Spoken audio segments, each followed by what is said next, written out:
The South Sudanese community says it's lost enough. This is the basketball court where Renato Toy, a man well known to Calgary police back in 2017, was assassinated. It's crimes like these that have not only investigators but stakeholders here in East Calgary adamant they can show these young people there is a better path forward. There used to be a joke among the South Sudanese here that if they got an early morning phone call, it was usually someone from home.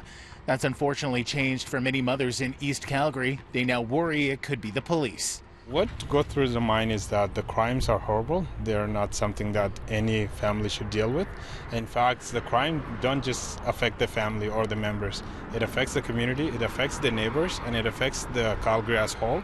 A good portion of Calgary's violent crime has impacted the city's South Sudanese community in recent years. That's something Gar and others are hoping to change. When we have a crime that happened, we lose somebody that can have a positive effect on the community and something that could also affect the Calgary as a whole.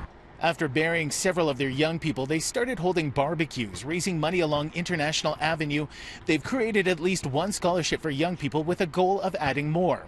The added effort is something that certainly hasn't escaped the attention of Calgary police.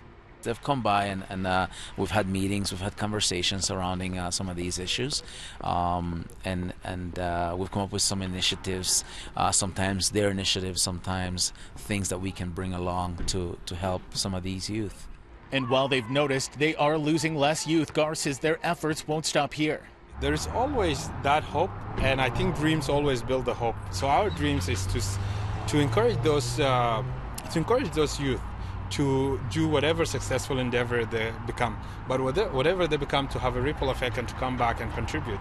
The community says it'll continue to hold these workshops in an effort to bridge the generational gap here in the city.